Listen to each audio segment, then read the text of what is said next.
Karate 360. Let's start the show. You will kick high and I will sweep low. From local to global, the thing that you love, it's karate. Sanrokumaru. Yes, here we are again on Facebook Live for episode 27 of the Karate 360 podcast. I have my Tim Hortons coffee in hand. Roll up the rim. Roll up the rim on a lovely Friday evening. Now, I don't know if you noticed, Richard, but... I didn't. Well, you didn't because I haven't told you what it is yet. But I took over the singing of the song because last week when you sung the song, you sung the wrong words. I flubbed it. You flubbed the words of the song.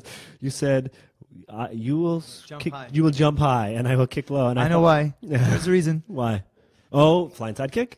Oh, that was part of it. But I had so many classes where I was teaching the kids to jump high, duck low, turn left, turn right. Oh, I see. It was stuck in my head because we do that reaction drill. Yes. And it was stuck because I've been doing it that morning. Yeah. Well, you're fired.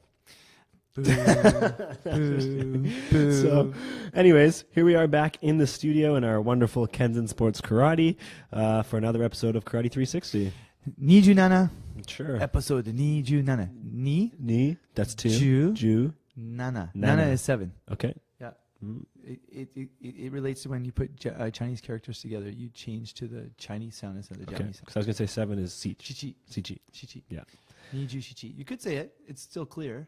Okay. But I should be closer to the mic. It is 27. Hey, do you know what? What? Some of the kids in the after-school program didn't know what roll up the rim means. Really? Because they saw when I had one of the roll up the rim cups, and they're like, roll up the rim. I get you roll up the rim, and maybe you win something. So the cup was empty. I passed it back, and they were like rolling it. And then I'm like, have you figured it out yet? Like literally 5 minutes later, and they said, Sensei, you want a car? I'm like, I want a car. What?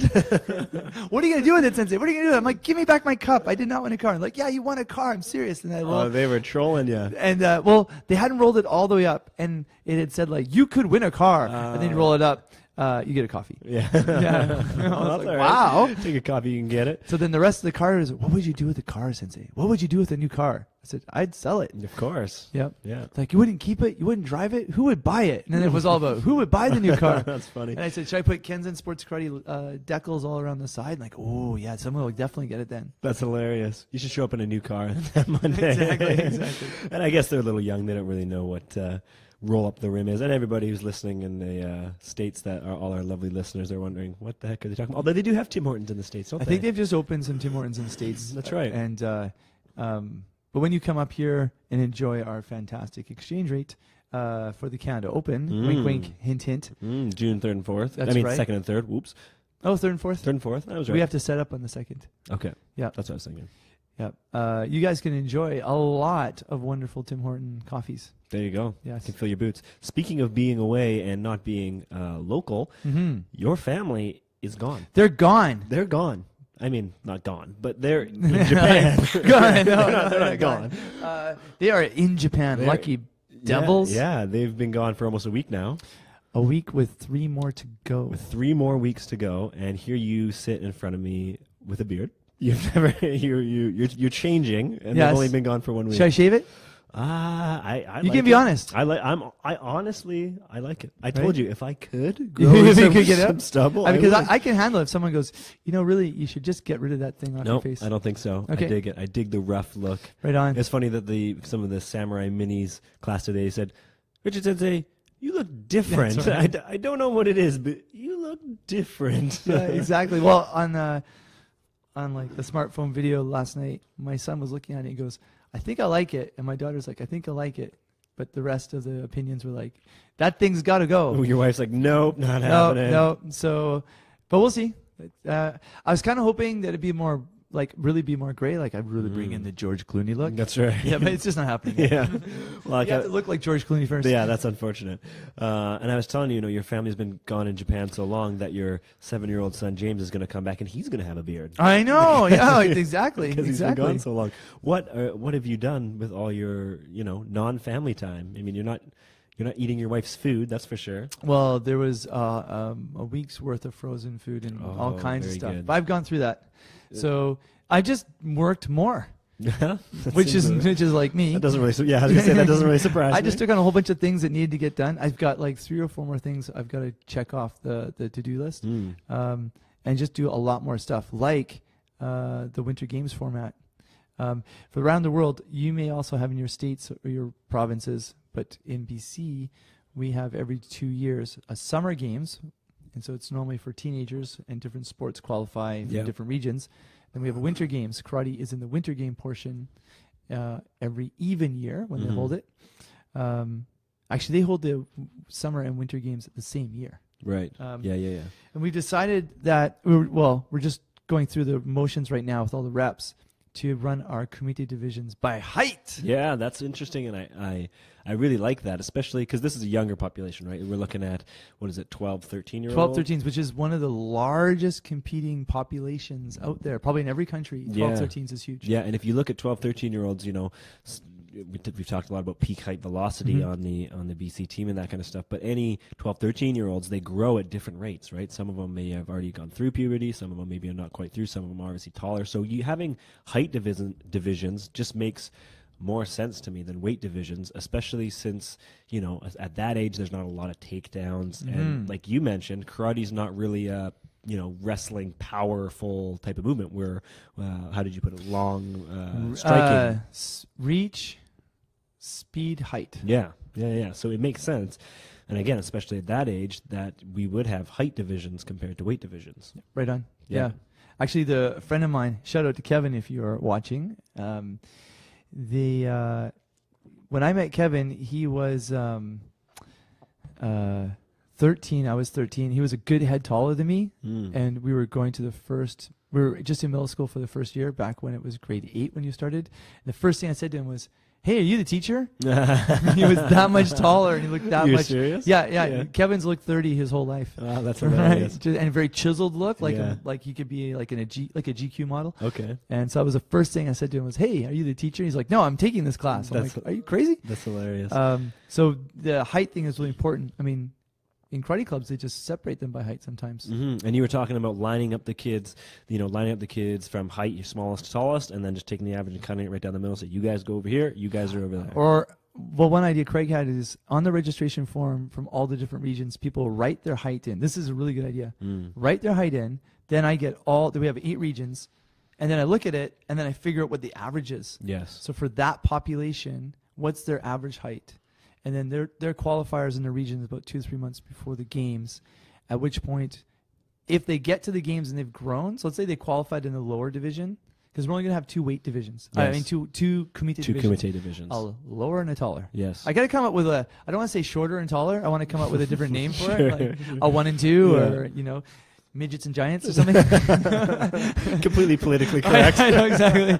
All right, midgets. Okay, giants. All right, midgets, back to the corner. That's right.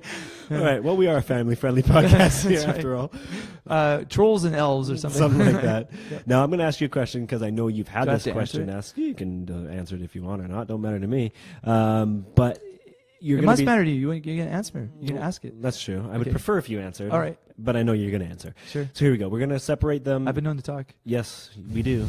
You should get a podcast. You separate the kids into height. You ever heard of the Richard Mosdell Experience Show? I can't wait. Okay. It's Friday night. I'm sorry. It's We're getting wild. We got coffee in us. Coffee, and I had a croissant. Oh, man. Getting crazy. I forgot my question. Oh, no, okay. So we have kids, different height divisions. So there's obviously a qualifying process to get to the BC Winter Games. So say you are one height at the beginning of the qualifying process. Well, at 12, 13 years old, in just a few months, you could grow quite a bit, especially if you come into your peak height velocity. So what happens if you start the qualifying process make it. one height, you make it, and then by the time you get to BC Winter Games, you're in the next You're out. category. You're a loser. You're a loser. You're gone. You can't compete. No. Well, yeah, we thought about it. The good thing is it is only 2 to 3 months between the qualifying event in the region and the actual big games. Yes. By the way, these games are really big because they're all government funded. Yeah. You get put on buses, you get a bus there, you get fed. Well, they make you sleep in. Oh, you did it. You were a coach for one of the regions. They make That's you sleep in a classroom, an elementary classroom with in a sleeping bag. In a sleeping bag with 25 on the floor with 25 other kids. I know the advisors who run the show. We don't get it as rough. Oh, really? Yeah. Maybe we should figure out something for the coaches. Exactly. I think the coaches need to get something here. We're thinking, well, if you qualify in the midget division, did I just say that? But you grow, and now by the time you get to the games and you're now in the elf division, then you just compete in the elf division. Okay, I see. So I really got to come up with better names.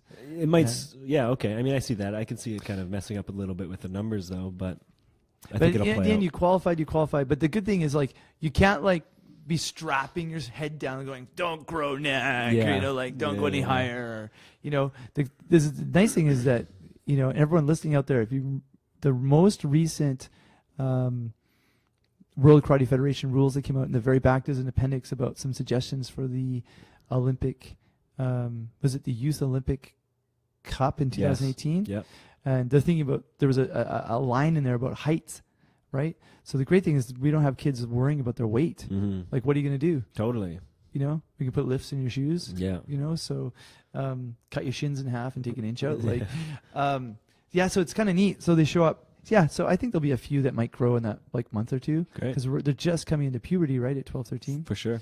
I think the other thing is, if we measure kids, if they put it in and they're like a centimeter, this is Craig's idea, if they're a centimeter from the top end of the lower division, just put them in the taller. Division, because it's not that much a difference. No, and in that time, it's going to make it up anyway. Probably. So we're only thinking of 2 weight divisions, two height divisions. Mm-hmm. Yeah, not a whole bunch of them, because again, it's height, it's reach, and it's speed. Yes. Height, as in the target for me to punch, could be high or low. Yes. Right, and then reach by how far my limbs can get me across. Yes. And then speed, obviously, recognizing that it's a mental decision-making process, and you have to be fast, and you need to have good technique. For sure. Right. Did you ever go to the Winter Games? No, I was in one of those vortexes when I was 12 and 13. Our karate organization, an old one that I was first in, wasn't in the mainstream karate community. Okay. So I missed it. Actually, I missed all the mainstream karate stuff until my 20s. So while I was training in karate, I didn't enter the mainstream karate world until I moved to Japan when I was 21. And then bang! Then I was in the mainstream. Yeah. I was at Maeda Sensei, living at Maeda Sensei's house for part of it. And he was the assistant coach of the Japanese national team. Okay. And so I went from 0 to crazy. And then when I came back to BC, I was really discombobulated. Sure. Right? Yeah. I got stuck in a similar vortex of not being able to go to the BC Winter Games. When I was 11 years old. Last year? Yeah, that's right. Just a couple years ago. Just 2 years ago. I'm 13 right now. Yeah. I think because you had to be 12 to go, they changed it. But I think when I was 11 years old, you had to be 12 years old to go. On the day, yeah. On the day. And then the following year, they changed it. So no, hold on. It must have been this way. I must have been 13 and I had to be 14 because I think you had to be 14, right. 15. It used to be adults. Yes. Then it was 14, 15, and then they dropped it to 12, 13. Yeah, so I was 13 waiting to go to the BC Winter Games as a 14-year-old. Oh, you missed it. That year they changed it back to 12, 13, and I turned 14. And I was like, So then I was too old. And it was really disappointing because my older brother, went to BC Winter Games in Quesnel, and I was much too young to go. But I went and watched him, and it was such a cool experience for me just as a observer to see him in such an elite competition at such a young level. Did you win a medal? I don't think so. I can't remember. But last year, I didn't care that much. Last year as a coach, you won a medal. Your team. That's won right. A medal. Yeah. Our Team Kumite guys won a medal, so I That's got a awesome. medal for that, which was great. I wasn't expecting it, and I wasn't expecting me to get a medal. I was expecting us to medal. We had a good team, but I wasn't expecting as a coach to get a medal as well for being the coach of the Team Kumite. But yeah, it was great. Yeah, I like the idea of multi-sport events, and some people out there in different regions. It'd be interesting to hear what you have in ages 12, 13. Yeah, for sure. Because stuff that Craig is finding out with the university program, looking at high performance, is that the earlier you start, the earlier you quit, and you maybe don't make it all the way to medaling at an international level, which you think it would be opposite, but people burn out within 8 to 10 years. Yeah. So sometimes it's better to go to these big multi-sport games when they're 16. They have a longer reach, afterwards, like maybe they start too soon, but it could be really cultural. It could be personal. Sure. You know, you talk to some people, they started when they were 4 and they're still competing when they're in their 30s. Yeah. And it could just be their club and their mentoring. Well, especially nowadays, and we've talked about it, a lot of the younger athletes are at a higher level than when I was that age, and probably when you were that age too. Like 12, 13-year-olds now are competing at a much higher level than when I was 12 or 13. Oh, yeah. Dodging and weaving and... Totally. And throwing techniques that I would never think about doing, performing katas that I didn't even know existed when I was 12 and 13 years old. So I think down the road, it's going to play a little bit of a role in that burnout effect, where now they're just specializing in competition maybe too early, or maybe I'm wrong. Maybe they'll peak and they'll be Olympic athletes. I think it's depending how the club mentors them. Sure. Yeah. I think 12, 13 is a great age for a lot of kids to compete. Mm-hmm. You know, and in traditional karate as well, because they get really fit. Yes. Right. Yeah. And their brain starts working really fast. Yes, and I think at that age too, it depends a lot on the parents and a lot of the family and what they have going on, as well as what else do they have the kid in. You know, are they doing other sports? Is there still a focus on school? Maybe the arts, whatever, like the musical arts. So yeah, I think it'll be interesting to see in the next few years where the 12, 13-year-olds now, where they're at, where they continue to go. I think we said this before. Wait till you come to Japan with us next year, and you see even like the 8, 10-year-olds wearing the helmets, because they wear helmets up to 18, and they weave and bob like boxers. Yes. Yeah. It's really fun to watch. Crazy. Yep. Height divisions. Height division. Beard like length. Beard length. That's what the beard's for. Exactly. I'm going to start a beard length division. All right. Good luck. I'll be in the little one. Okay, so you guys watching on Facebook Live right now. Yeah. Again, we'll be doing this every Friday night. And just a shout out, not a shout out, but just to let you know, ask us some questions throughout the show. And at the end of each episode, we're going to have a little fan question segment. So at any point during the show, feel free to chime in, ask us some questions. And again, at the end, we will answer them. Yes. And we will continue on as we go with some regular scheduled segments. But before we get there, it is now time for me to roll up the rim. Roll up the rim. Since we talked about it. Here we go. He's rolling up. Oh, is that the way to do it? You do it with your teeth? I do. I did not know that. I do everything. We have someone coming in. No, that's just this computer system. stuff. Please. Yes. Play. Again. Damn. Wouldn't it be amazing if you won a car just now? Just now. Oh, it's way up there. Yes. If I just won a car just now? I know. You just walk out, wouldn't you? Like, see ya. Well, maybe. I don't know. Depends on the car. Depends on the car. I think it's a Honda Civic, so it's not too crazy. That's okay. It's okay. Brand new Honda Civic. I'll take it. Okay, so with that in mind, with me please playing again, let's get into some of our regular scheduled segments. Sure. So the first one we want to talk a little bit about is some karate global news. So one of the karate global news from this week, and something that was brought up on the WKF website, is President Espinos, who Antonio Espinos, of the president of World Karate Federation. I've interviewed him twice. Oh yeah, for the JK fan. Once for my documentary and once for JK Fan magazine. Okay, wow. Yeah, for those of you that didn't know, Richard used to be, and maybe still is, an aspiring film.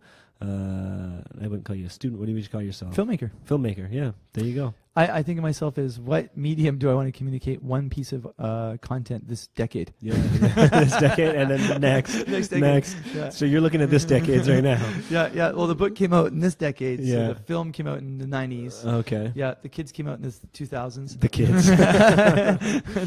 So next decade. There you go.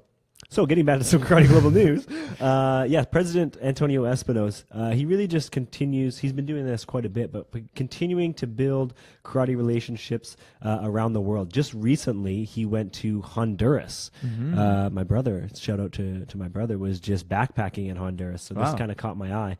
But the president went to Honduras to meet with the head of sports in Honduras to make sure, just to see how their karate culture is there, and really trying to help them not only maintain the karate culture that they have there, but also push it forward and build it up a little bit in Honduras. So I thought that was really cool. I mean, you don't hear of Honduras as being, a big karate hotspot, but he's going to these places as the president of the WKF and trying to build it up and trying to really make karate a global sport. I wonder what the meaning between the lines are of that one. I wonder what the meaning behind the words are. So you think there's something maybe underlying? Well, there's always a purpose. Sure. Right? Spanish Federation and the Ibero-American Confederation president. Discussions. So what do we know right now? And other people can chime in. Hope to succeed the upcoming Central American and Caribbean Championships to be held in Venezuela on March 27th to April 1st. Okay, so soon, in 2 weeks, there's going to be the Central American and Caribbean Championships in Venezuela in 2 weeks. And what do we know about Central and South America in terms of karate? Well, they're post-conflict countries. Yep, they're very good. Yes. So a lot of the countries, especially like Brazil. Yes, absolutely. Venezuela, very strong. Yep. Second world countries in terms of GDP product output of the countries. Okay. And definitely Honduras, Ecuador. You know, these countries are coming out of over the last several decades of difficult political regimes, and sometimes those regimes don't promote sport, because what does sport do? Cause people to gather together that don't support the political aims of the non-democratic power in authority. Sure. Do you know that half the countries in the world right now are non-democratic? Really? Yeah. Half of them? Half of them right now are non-democratic. Wow.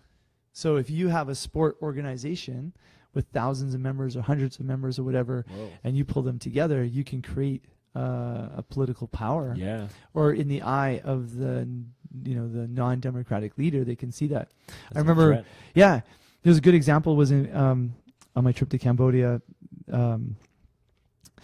So Cambodia was basically a democratic country. Then in the late 70s, the Khmer Rouge, the terrorist organization, took over, killed half the population. There's that famous movie, The Killing Fields. Yeah. Never saw it. Amazing movie. One of my top 10. Oh, Absolutely. Yeah. Wow. Just go watch it. It's amazing. Then to crush the Khmer Rouge, the Vietnamese army came in, and because Khmer Rouge were just out of control, they took over the country, but they banned all sports, because sports would lead to people organizing for a reason. So guys were training in karate hidden in buildings and burned down parking lots, and but with the help of the United Nations in 1994, they became a democrat. They kind of went through this democratic process, and suddenly all the sports stuff started to emerge, and all these international federations started to arrive.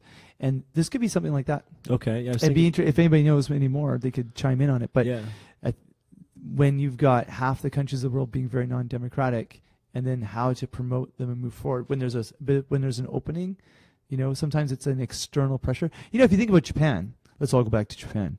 Crack out your history books, right? When I got mine right in front of me. There we go. When Japan. the shogun, as we taught the kids, he kept the country closed until the Americans came and said, you either open, like in the 1850s, or we invade. Wow.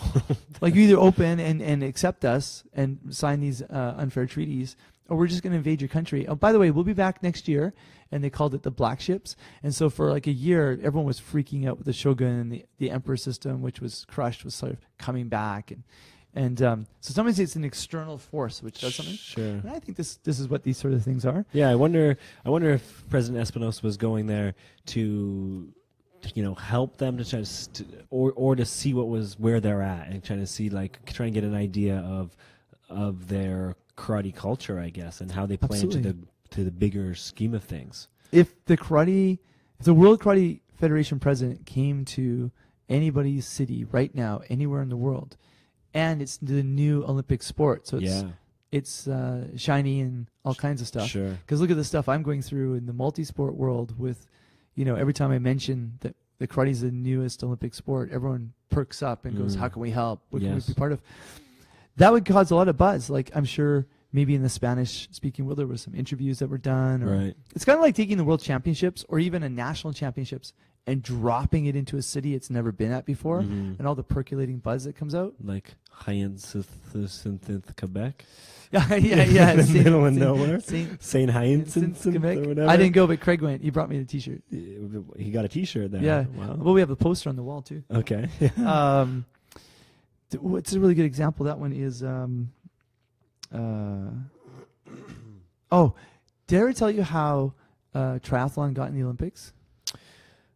I think I might know, but tell me. Because I've said a lot of stuff. There's so much stuff you wouldn't be able to And keep it all in. I'm trying to think You too. wouldn't be able to keep it all in. I might know. Which 5-hour car ride Yeah. included that one? It's like I might know. I might have learned it, or you might have told me. I told me. And I might have forgotten. It's and not now like it's coming full circle. Dated memory, you have to cancel some things to put Yes. more stuff in. Yes. So the way it was explained to me was triathlon, the guy who was one of the executive directors, and he was living actually in West Vancouver.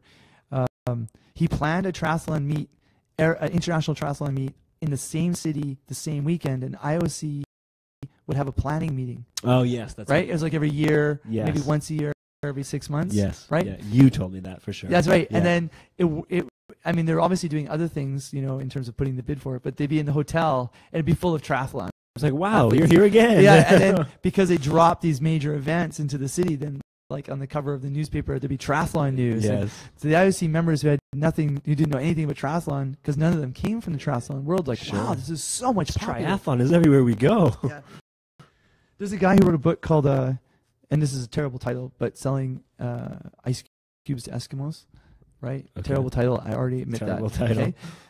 But he had this thing where he had to like second worst NBA basketball team. I can't remember the name. Okay. No one wanted to go, so he took his tiny little budget, and he put all their promotion on the one time of the year the Chicago Bulls came and played. Oh, yeah. Right? So what he did is like there was free food, free hot dog and popcorn. Yes. No, free hot dog and pop for anybody who came. Just come see. Just come see. And they put all their advertising in it.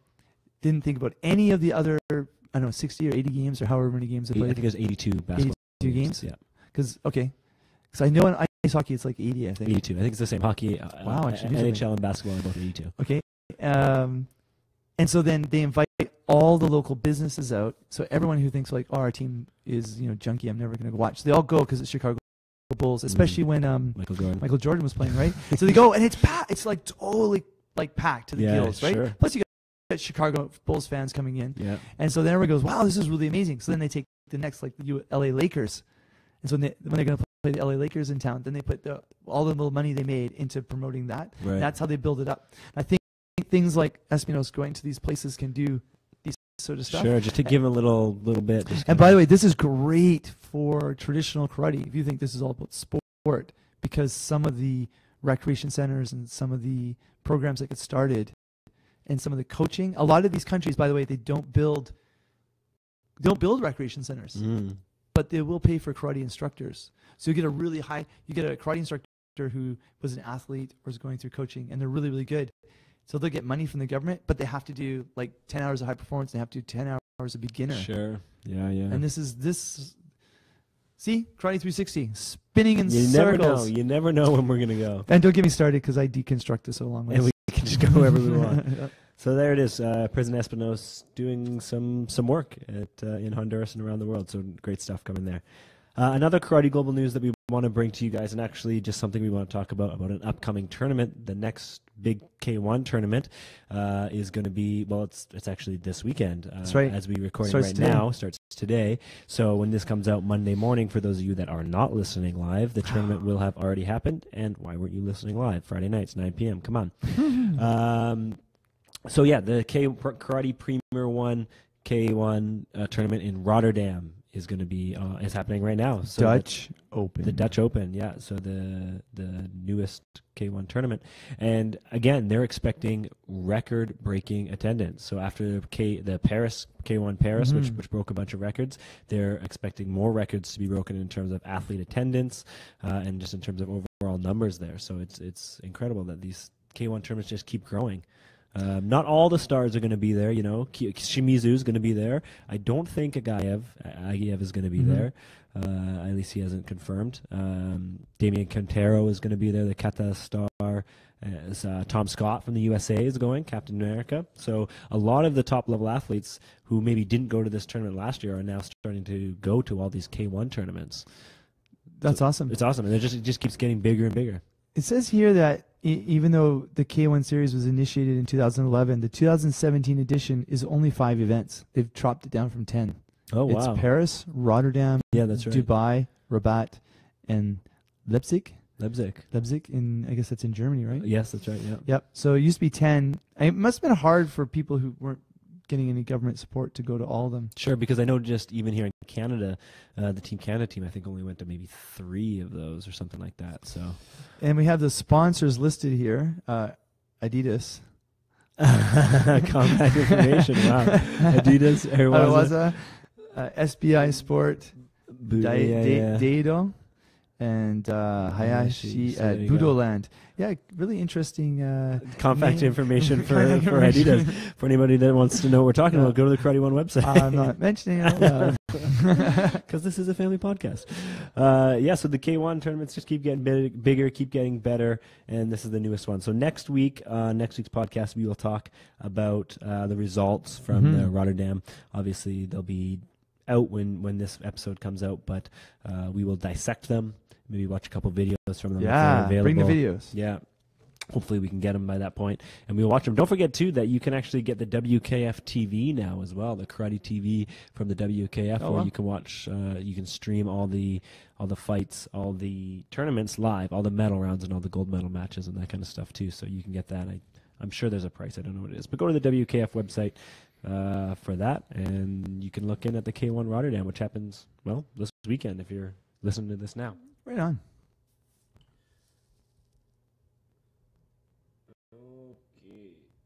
Hey, you want to hear about my daily karate vlogs? Oh, yeah. Well, yes, I know about your daily karate vlogs. I know you're not watching them. I've watched a few of them. That's not true. I have watched a few of them. You're not watching them? How dare you? I have absolutely watched a few of them. While you're doing the dishes, right? That's right. Doing the laundry? Yeah, go for it. Tell them about it. I've done 11. Yeah, I've been day 11. I've done 11. I know. I watched them. I know. And yesterday was fun. Following the Gary Vaynerchuk document, don't create thing. Just document your day. Then you don't have to worry about just amazing creation stuff. And it's great because already, even though it's reaching out to probably 500, 800 people, and then maybe 300, 400 actually open it, which is pretty neat. Yeah. But I think there's a depth there that's kind of nice. I have no expectations for a whole year. So why are you doing it? Tell us why. Because you're going to do a video every single day for a whole year. Every single day for a whole year, just to start. Sure. That's just the start of it. Sure. Why? I want to have more people, especially in the club, but just more people know who is the Richard guy who wrote that book, right? And so instead of saying, okay, buy my book, here's the deal, buy my book, because the content is really good. You read it and you go, wow, there was actually something in here to read, and the artwork's actually pretty cool, and lots of stuff about Japan that, today's Japan, not the Japan of the old masters. But for anybody to know about who I am and what I'm doing, then I thought, well, let's just build the brand. Let's just show who I am as an authentic person. No, I think it's a great idea. Yeah. For sure. More content you can get out there, the better. Yeah. By the way, the more I speak on the vlog, I don't have to bother you so much during the day, right? Even better. Yes. By the way, Kalan is working full-time with Kenzen right now. So yes. Yeah. But it's great. So I want to tell you about what I talked about yesterday. Okay, go for it. Yeah. I watched, so I know. Okay. But you tell us. I think I like to always think, where's the evolution? And so what's the evolution of karate? How can we pull it into the club? And how not to just say, nope, we're not doing that. If it's like Kobudo or some sort of very esoteric type of training, that's something different. But with competition training and the movement with the Olympics, I think it's something we should really all get behind. Sure. Any kid in the club that gets excited about the idea of competing, wants to compete, we should try and open up a doorway, a pathway, as far as possible, and if I have to say, this is as far as I can take you, I've got to send you to this other club, So I think the evolution for our club is the sport karate program we started. No, I agree. I think that's great. It's actually absolutely taken off in our club specifically. It's huge today. Yeah. Yep. So I think there's 3 types of people participating in it. One are people who just enjoy sports karate training, the fitness of it, the speed. It's definitely going to make all your karate better. There are people dabbling in it who want to be in both programs. And then the third one is definitely people who just want to compete. Want to want to go to those nationals. And I think that's the evolution. And I think that's part of how we can really fit into the the bigger multi-style karate story. And it's going to be interesting. So by doing the daily vlogs, and I find that you can't just put the content out there and then sit on it.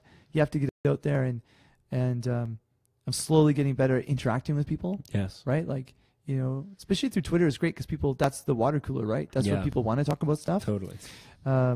So let's see how it goes for a year and go from there. There's already now 2 potential trips I can get out of it. So fantastic. Yeah. So if anybody out there has looked at maybe some of Richard's videos or whatever, you can find it, Richard Mosdell, on Facebook.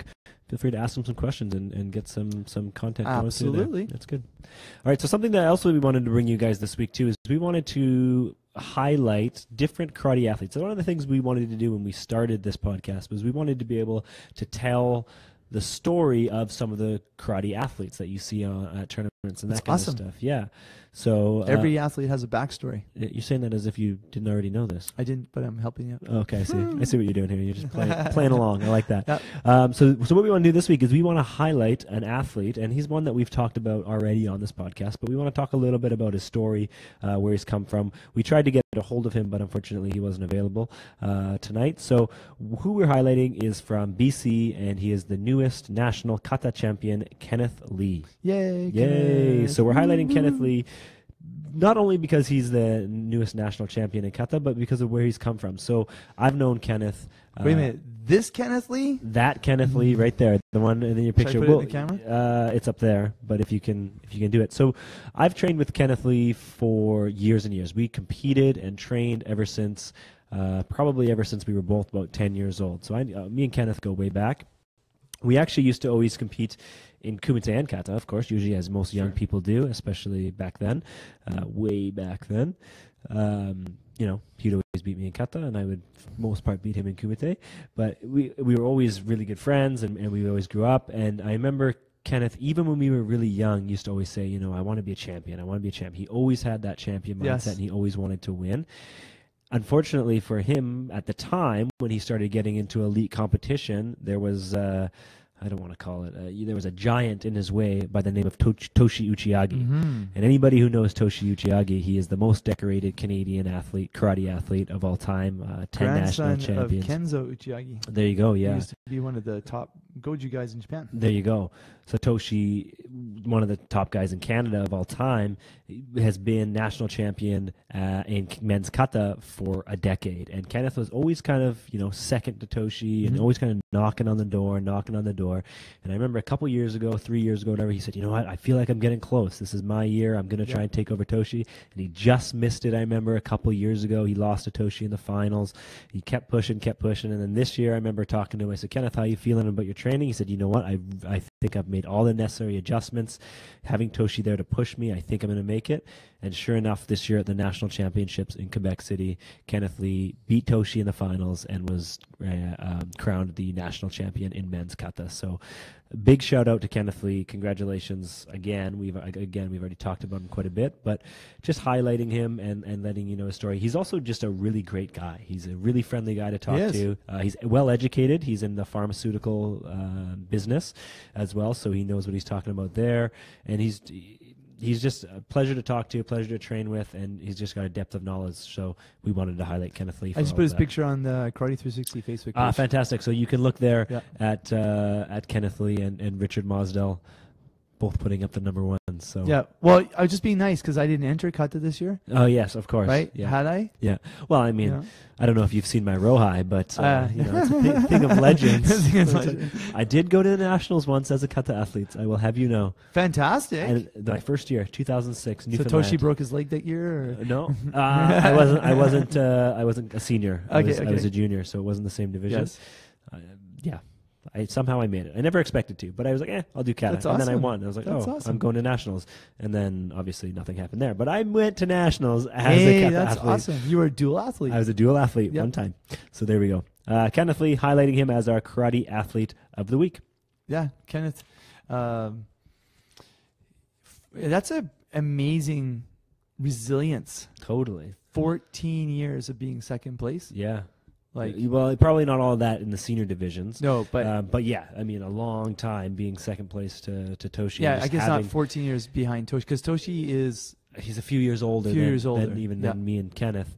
But even just, it's Toshi. Like he's the most decorated Canadian karate athlete. So it's not like, you just got to keep knocking at the door, and eventually you're going to break through. And you know what's interesting about both of those guys they do really like classical mainline karate. Yes. Yeah.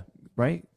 Toshi does a really classical, Zenkuren, Goju, that's JKF. Yeah. Goju karate, and Kenneth does very close to mainline shitoru. Sure. Right? Yeah. So they're not going out there and going, wow, look how much like my jumps are more athletic, gymnastic style, or my smacking of the chest is louder than, they're no smoke and mirrors. They're just doing really solid karate. Because like with Kenneth Sensei, Kaz Hashimoto Sensei, he's not looking at this at competition going, we're just going to train these katas to be flashy for competition. We're training good mainline shitoru. Totally. And with a high technical quality. And they're fit. Absolutely. They're fit. Kenneth, I don't know if he got the best on the beep test, but overall he was one of the best on the fitness tests for sure. Wait a minute. Are you telling me that there's a province in Canada that won all the gold medals at nationals? In kata. In kata. Yes. All the juniors and cadet and yes. and they won all the gold medals in kata. Yes. And swept the men's podium. Swept the men's podium. The men's kata podium. Straight across first all to the kata. Third. Yep. And all those athletes did your fitness test twice. Yes. Including the beep test in the start of the season. And the end of the season. And at the end of the season. And all performed pretty well, actually. All performed really well. Yeah. And the day they did the fitness test, they got like a half-hour break. And then they went and did kata practice for 2 hours. Well, yeah. Yeah. Those are the guys. Now, tell me, which province was that? That would be the province of British Columbia. Hey, how you doing? There you go. So we can't say that the fitness test itself is the reason. No, we can say it. Okay, we can say it. You heard that first, ladies and gentlemen. In fact, Kenneth probably has the fitness test to thank. Let's be honest. There you go, Kenneth. That's what took you over the edge. Yep. Yep. Well, I think Toshi did it both times, though, didn't he? Yep. Did he do it the second time? Yes, I think so. Yeah. No, Toshi is fit and he works totally, out too. Absolutely. He shattered the vertical jump for sure. Shattered it. Like, yeah. I don't even think I could put the thing high enough for That's him. Well, yeah, he does like incredible deadlifts and squats. Yeah, he does Olympic lifting for sure. He's powerlifting. So anyways, there we go. That's our karate athlete of the week. Next thing, now that we want to bring you, just kind of bringing this thing home, is we want to talk about the karate training tip of the week. Now, I wanted to bring something that was easily accessible for both club, recreational karate athletes, as well as sport competition athletes as well. So one of the questions that I've had a lot of the people ask me is how do you increase flexibility? So we're talking flexibility now, but what type of flexibility is important for karate, and how do we train it properly? So we've talked a little bit on this podcast before where you want to do your main stretching when you have warm muscles at the end of class. So I'm not necessarily talking about that. But one of the types of stretching, and we do it all the time actually here, is the hip abduction. So you call it the front split, but it's actually more like a side split where your legs abduct, so they go away from you, and you kind of try and do the split to the side as much as you can. That's actually, it's one of our fitness tests now that I think about it. That has been shown, obviously, to be needed for karate performance. So what type of flexibility? Well, you need to be able to do hip flexibility. Well, how do you train for it? Well, again, your muscles need to be warm. You can literally stretch every single day. And I think it's important to stretch every single day. So just by doing that flexibility, that split every single day, and you talk about this too, where you will hold it for maybe 2, 3, 4 minutes, and then finally you can kind of get all the way into. Yeah, you might even say 20 minutes, maybe. I'm not sure. When I go home right now, it takes me about 10, 15 minutes, and I'll get all the way down. Yeah. So just doing the flexibility, having your legs all the way across, and just going as wide as you can. One way I like to do it is by jump splits. Oh man, I couldn't do that. That's for sure. I did it for the class the other night. Oh yeah, really? Yeah. They're like, oh, how do you get down fast? I go, it's called jump splits. Don't do this at home. So one of the things that I recommend is doing a complete, not just that flexibility, but doing a complete program or whatever you want to do. So you're there's different muscles involved than the ones that you're actually stretching. You need to make sure you have the mobility in the actual, hip insertion, and you need to make sure that the other surrounding muscles and the stabilizers also are able to go through that. So just by doing 1, 2, maybe 3 different types of stretching is not enough for karate athletes. You need to be doing 5, 6, 7, 8 different types of stretching in a routine, doing it every single day after you've warmed up your muscles at the end of class, and just do it over and over and over again. And then once you've done it to a point where you think that you've done pretty good, you've gotten pretty far, that's when you get somebody else to help you. Like you do the PNF stuff, and we always tease the kids, who am I going to sit on type thing to try and get their flexibility a little bit lower. So that's when you want to try and bring somebody else in and try and help you out to get that even more, just to give you that extra little push. So one thing that I'm working on right now for this K-Fit program that I'm doing is a flexibility for karate athletes program that I'll just make available so that you can kind of easily see it, easily do it, but it's going to be for the hips, because the hip flexibility is absolutely the most important thing for karate athletes. Oh, for sure. For sure. I know that if I overstretched before I was competing, I would feel like jelly because I've torn some muscles, or I literally would feel like sluggish. So to do an active stretch, like a dynamic stretch, and then do a long stretch afterwards was always better. Totally, always better. Yeah, and that's why we always do the splits with the kids. Well, sometimes we do it in the middle of the class just to quiet them down. But sure. But we normally do it at the end to make them do splits. Yes. Yeah. And I can't really stress that enough for the people listening. Make sure you're stretching, especially static stretches like that, and long, deep stretches, warm muscles, because you really are doing more damage than good if you're doing it cold muscles. That's why we only do the straddle stretch at the beginning of class. It's more of a mental thing. Yes, especially for the kids. That's why I don't force it too much. Where when they get older, we would do that more. It's just more of like a breathing, concentration, understanding like alignment of the body, that sort of thing. But do it at the end. A lot of PNF stretching at the end. Yes. Yeah. Yeah. So there it is. That's the karate training tip of the week. A little bit of flexibility program. Stretch all the muscles around your hip, not just the ones you think are important. What's the one that we've been rocking back and forth in the runner stretch? I've been doing that one a lot. Oh yeah, so that's like the hip flexor. Yeah. Hip flexors are, for karate athletes, the most tight muscles in the body from all the kicks that we do in the lift. Anytime you lift your leg to do any kind of kick, you're working your hip flexors. So your hip flexors not only are the most tight muscles, but they're most tight muscles, but they're also the ones that can affect your back more than anything. So it's interesting you say that, because since we've started that, like you mentioned on the show, like 3 months or so, sure, I've been doing that every day with the kids, and the after school kids just now they're all just kind of popping into a front split. Yeah. Right, because that's really helped them, I think. Sure, just rocking and them. The way when a kid finally figures out how to do it, he wants to show everybody else. Of course they do. Yeah. That's awesome. Yeah, so there it is, our Karate 360 karate training tip of the week.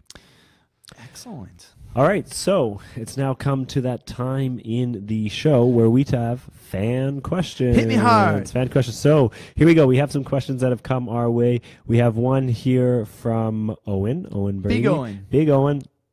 So there's actually, hello Owen. We have two parts to this question. So the first question is, what is your favorite karate drill to do, and why?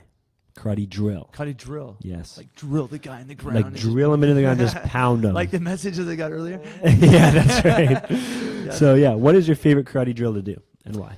Could be a warm-up drill. It could be a karate-specific drill. Man, you got to re-engineer it backwards in terms of the goal that you're talking about. Of course you would say that. Yes, of course. You can't just give a straight answer. I have to deconstruct everything. Yeah.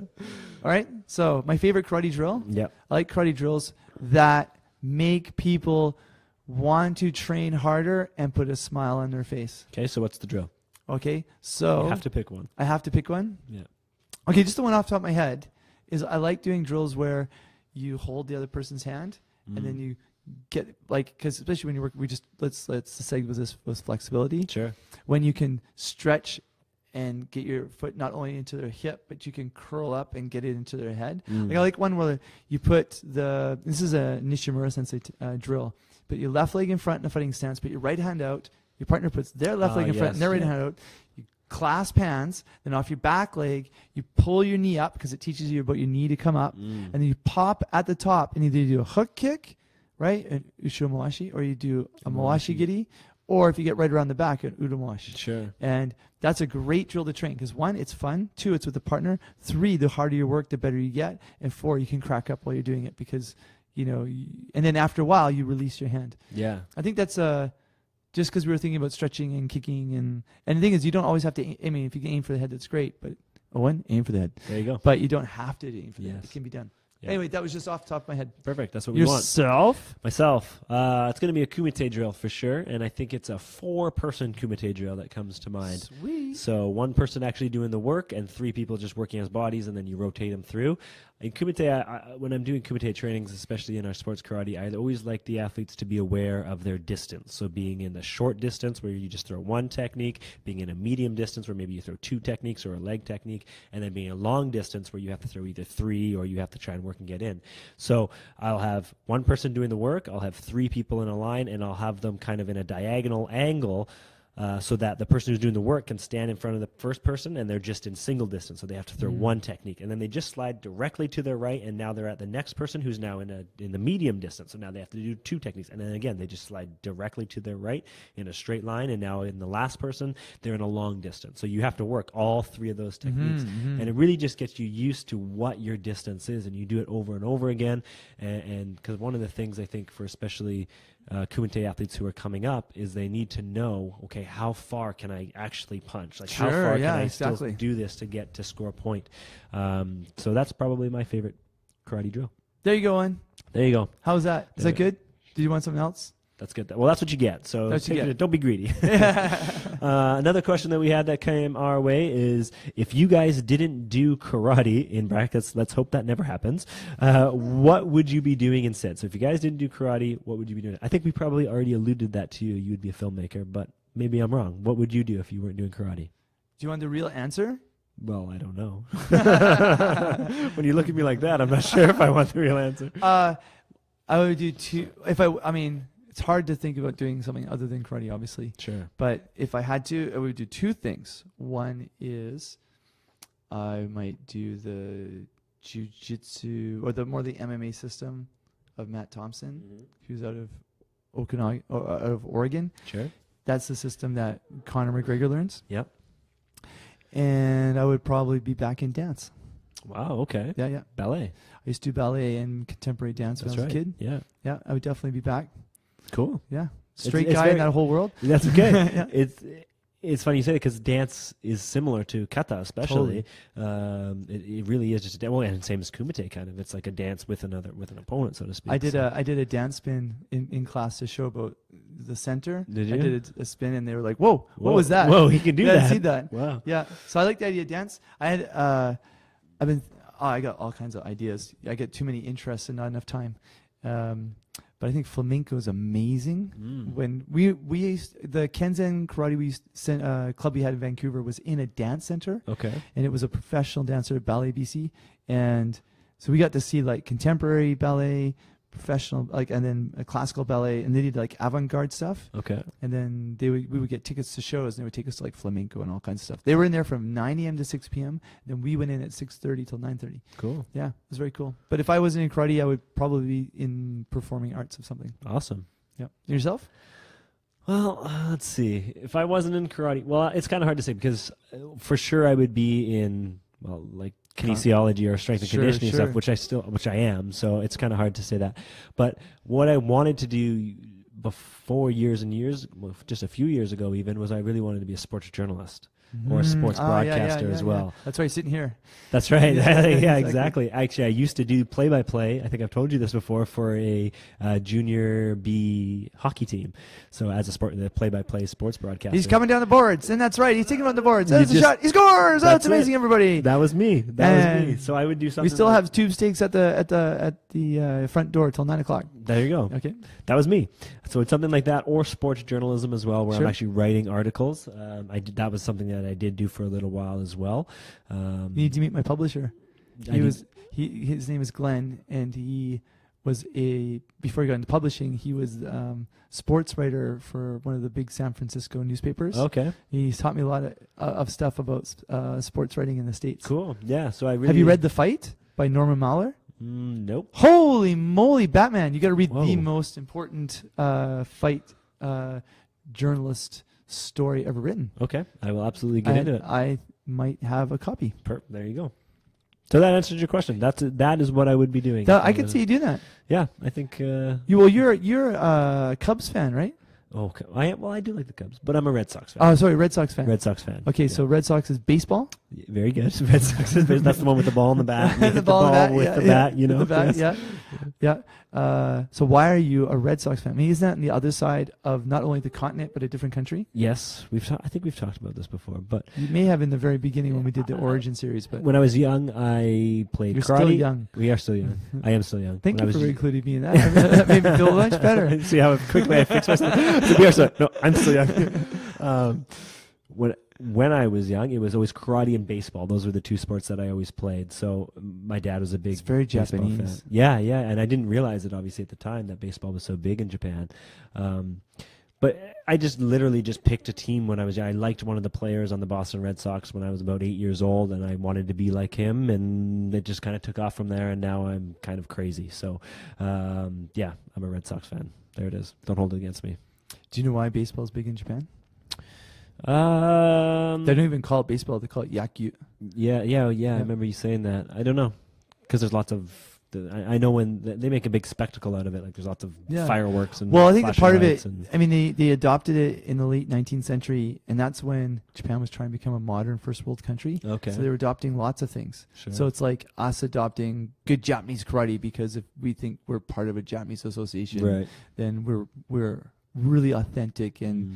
We've really come up in the world. It's like people buying Paris clothing fashions and stuff. Okay.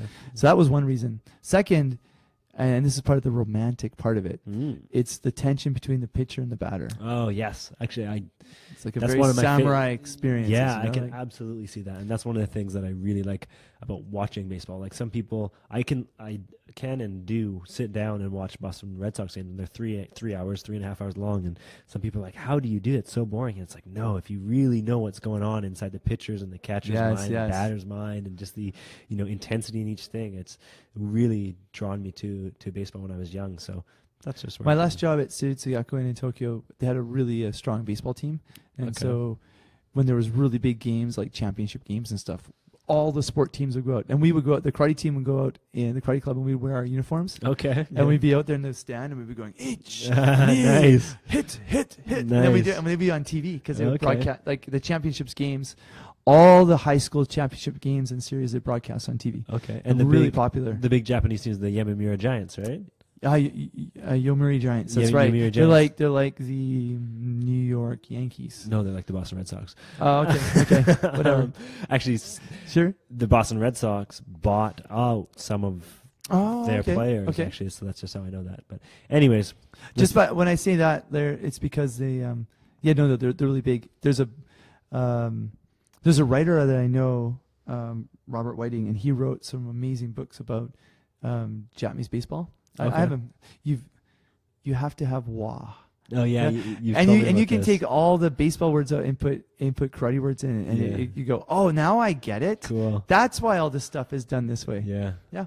Cool. So there it is. That answers our fan questions of the week. What would we be doing? So there it is.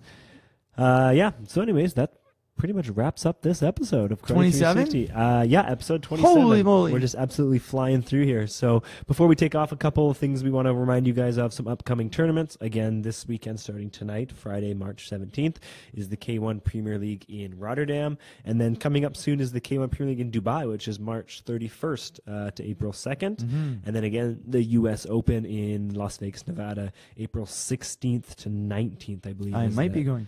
Oh yeah, really? There you go. Still on the fence. Cool. Trying to figure it out. So there we go. That's some tournaments coming up. And then, of course, the big granddaddy in June 3rd and 4th, the Canada Open. Registration is now available. You know what? Just got another email.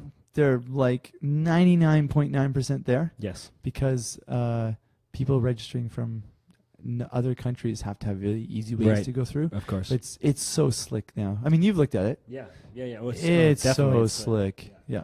So it's going to be amazing. So probably, I think I'm hoping by Monday.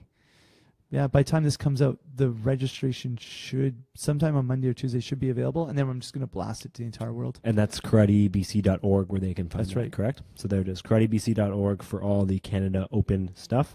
For all the Karate 360 stuff, you can go to karate360podcast.com, Karate 360 on Facebook, Karate 360 on Twitter. Actually, I think it's Karate Podcast on Twitter, but just search Karate 360, you'll find us. We're going to get some Instagram happening here too. I'm going to make that happen. Wow. We're going to get a Karate 360 Instagram so that you can, see more of our faces because you don't already see enough of it. I'm going to Snapchat you while you're talking. Keep going. There we go. Here we go. And yeah, so that's all the Karate 360 stuff. If you want to find Richard Mosdell, he's all over the place as well on all the social media stuff, richardmosdell.com.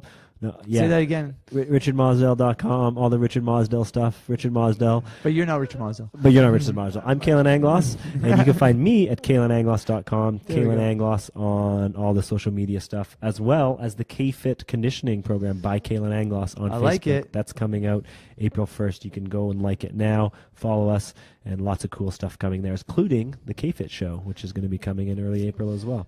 Yeah, looking forward to this, and so are a lot of members of the club too. Totally, yeah. And I've Yep. had already some people in the academic world that want to come in as guests, so I'm super excited about that. But we'll talk more about that as we get closer.